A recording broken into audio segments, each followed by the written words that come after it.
Good morning. Good morning, everyone. We would like to share some personal experiences with you that relate to what we are seeing in our country today. Fred and I lived in the Deep South near Houston, Texas when our boys were young. At times, we were confronted with overt and blatant racism while trying to serve our church and carry out the mission and ministry of Jesus. Fred tried to bring members into our small congregation from within the community.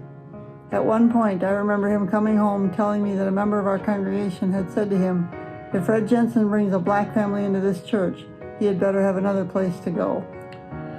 So, when we moved from Texas, we moved to Minnesota, back home, where we thought surely we could raise our sons far from the racist attitudes that we saw in the Deep South. It turns out that racism was here too, in Minnesota, in Minnetonka, even right here on Vernon Drive South. When Tyler entered the 7th grade, he became good friends with Marcus, a sweet kid with an infectious laugh who was exactly the same age as Tyler. Their birthdays were a week apart.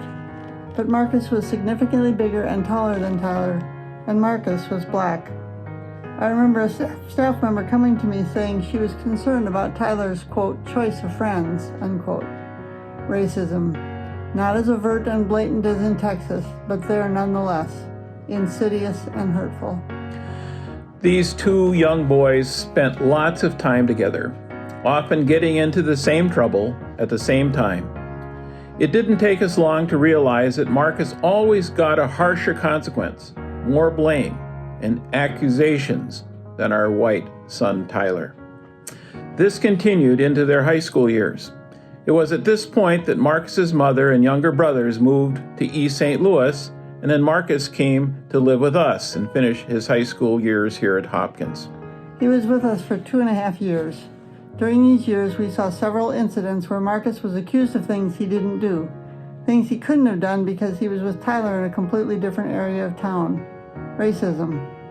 A neighbor pulled into our driveway and accused Marcus of an act of vandalism on our street.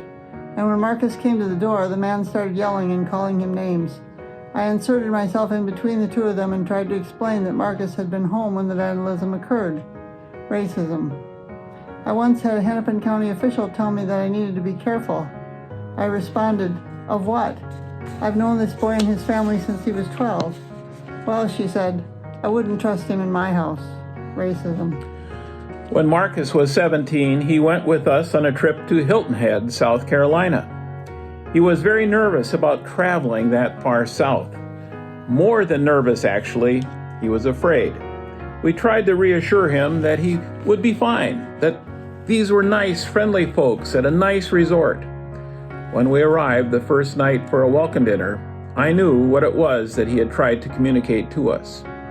The looks that our family got as we walked into that room ranged from mild curiosity to the looks that said, "What's he doing here?" Racism. Marcus is now 37 and a father of 2 young boys. He and his family moved away from Minneapolis, so we keep up with him on Facebook.